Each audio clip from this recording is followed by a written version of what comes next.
Assalamualaikum warahmatullahi wabarakatuh. Alhamdulillahirabbil alamin wassalatu wassalamu ala asrofil anbiya'i wal mursalin wa ala alihi wa sahbihi ajmain amma ba'du. Asyhadu an la ilaha illallah wa asyhadu anna Muhammadar Rasulullah. Teman-teman siswa-siswi SDIT Anu dari kelas 1 sampai dengan kelas 6, apa kabar semuanya? Semoga tetap sehat, tetap semangat menjalankan ibadah puasa di bulan Ramadan ini.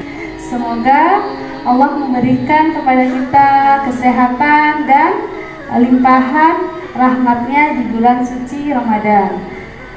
Baik teman-teman siswa-siswi SDIT Anu, hari ini bertemu lagi dengan Ustazah Salma dalam kesempatan Tausiah Ramadan. Insya Allah kali ini Ustazah akan menyampaikan materi tentang Ramadan, bulan Al-Quran, dan tips khatam membaca Al-Quran. Teman-teman siswa-siswi SDIT An-Nur yang Ustazah cintai, bulan Ramadan merupakan bulan yang penuh dengan keberkahan. Di bulan ini Allah Subhanahu wa Ta'ala menjanjikan banyak limpahan pahala bagi hambanya yang mau beribadah. Ukuran amalan ibadah yang dikerjakan sebelum Ramadan tentunya berbeda dengan ukuran amalan ibadah yang dikerjakan saat di bulan Ramadan. Ukuran amalan ibadah yang dilakukan di luar Ramadan Allah sampaikan di dalam Al-Quran surah ke-6 ayat 160. Siapa yang melakukan kebaikan maka dia akan mendapatkan 10 kebaikan. Dalam membaca Al-Quran kita bisa melihat hadis riwayat At-Tirmizi yang berbunyi, barang siapa yang membaca satu huruf kitabullah maka dia akan mendapatkan 10 kebaikan. Namun hal ini berbeda dengan amalan yang kita lakukan di bulan Ramadan. Sebagaimana dalam hadis riwayat Imam Al-Bukhari, Nabi menyampaikan setiap amal anak Adam dilipat gandakan pahalanya pada bulan Ramadan.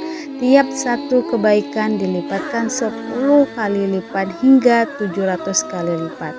Semua amalan ibadah yang dikerjakan saat puasa, kata Allah di hadis qudsi, jika puasa dikerjakan karenaku, maka semua amalan yang dikerjakan saat puasa, maka aku langsung memberikan pahalanya. Ukurannya setiap satunya 10 kali lipat lebih dari hari biasanya. Contohnya, jika kita mengerjakan di luar Ramadan 10 kebaikan, maka saat Ramadan mendapatkan 100 kebaikan.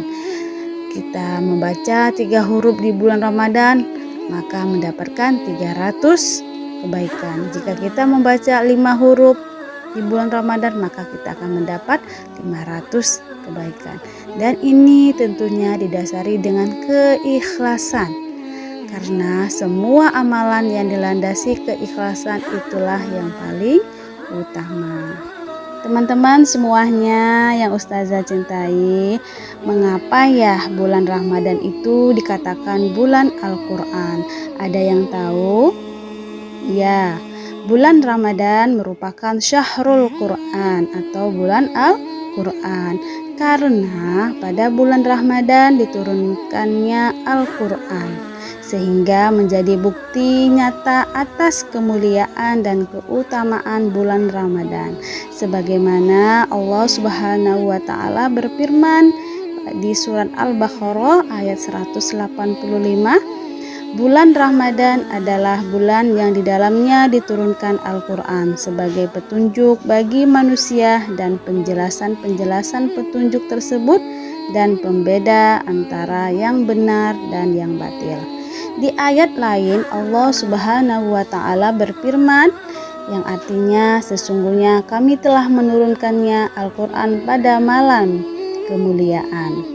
Selain itu juga pada sebuah hadis disampaikan bahwa kitab-kitab suci lainnya seperti Taurat, Zabur, Injil, dan Mushaf Ibrahim diturunkannya di bulan suci Ramadan. Kebiasaan para ulama yang memiliki kebiasaan sangat akrab dengan Al-Quran. Ada yang rajin membaca, menghatamkan, dan bahkan merenungkan isi kandungan di dalamnya. Bahkan ini dicontohkan oleh suri teladan kita Nabi Muhammad SAW. Dalam hadis bahwa Nabi Muhammad SAW biasa menyetorkan Al-Quran pada Jibril di setiap tahunnya sekali, dan 2 kali di tahun diwafatkannya Nabi. Dari Abu Hurairah radhiyallahu anhu berkata, Jibril itu saling belajar Al-Quran dengan Nabi SAW setiap tahun sekali khatam. Ketika di tahun beliau akan meninggal dunia 2 kali khatam. Nabi SAW biasa pula beritikaf setiap tahunnya selama 10 hari. Namun di tahun saat beliau akan meninggal dunia, beliau beritikaf selama 20 hari. Di antara alasan bahwa bulan Ramadan adalah bulan Al-Quran, yaitu dibuktikan dengan bacaan ayat Al-Quran yang begitu banyak dibaca saat malam di bulan Ramadan dibandingkan bulan lainnya. Nabi SAW pernah sholat bersama sahabat Huzaifah di malam Ramadan. Lalu beliau membaca surat Al-Baqarah, surat An-Nisa, dan surat Ali Imran.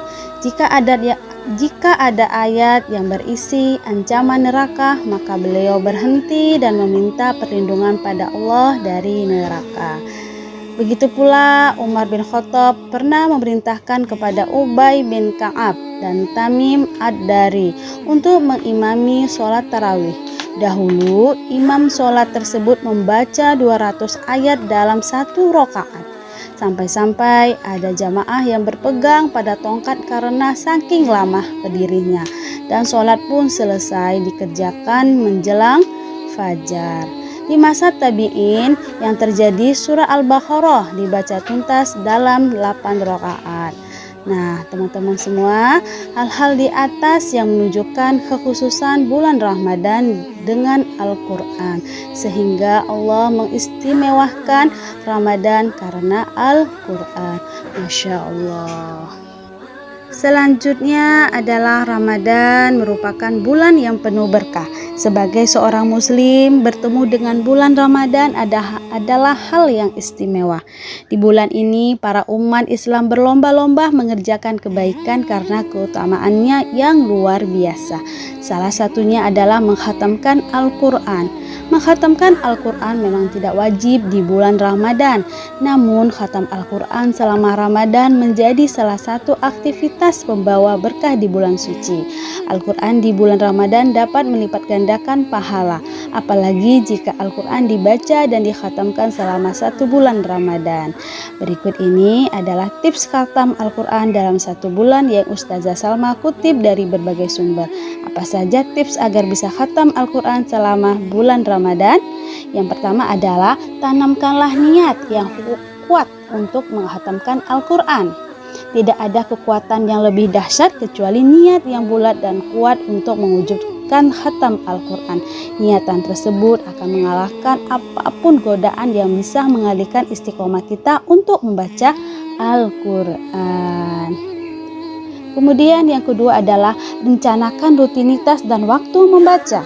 Membaca Al-Quran sebagai sebuah kebutuhan, bukan hanya bacaan biasa.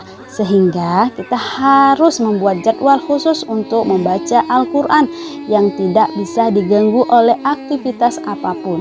Kita pastikan jadwal tersebut disusun dalam target menghatamkan Al-Quran.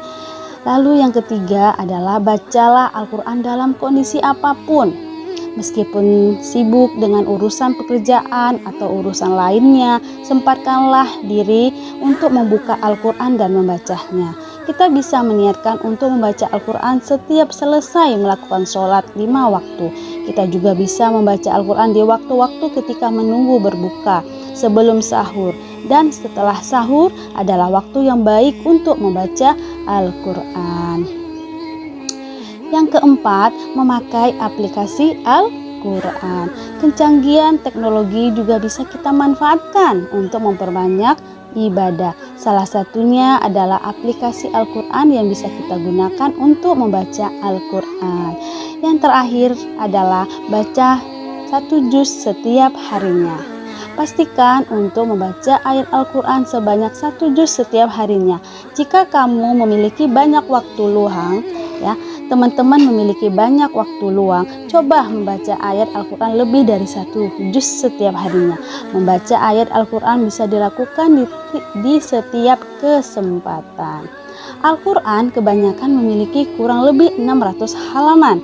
Nah, jika kita membaginya dengan 30 hari, maka kita perlu membaca Al-Quran sebanyak 20 halaman setiap harinya. Kemudian kita bagi 20 halaman tersebut dengan 5 waktu sholat. Sehingga setiap selesai sholat, kita perlu membaca Al-Quran cukup 4 halaman saja. 2 halaman sebelum sholat dan 2 halaman setelah sholat. Masya Allah ya teman-teman, semoga Allah mudahkan untuk menghatamkan Al-Quran di bulan Ramadan. Amin ya robbal alamin. Baik teman-teman semuanya, demikianlah materi tauladan yang Ustazah sampaikan. Ramadan bulan Al-Quran, tips membaca atau tips khatam membaca Al-Quran. Semoga dengan materi ini kita dapat termotivasi untuk bisa menghatamkan Al-Quran. Tetap semangat buat kita semua. Ustazah akhiri, billahi taufiq wal hidayah. Wassalamualaikum warahmatullahi wabarakatuh.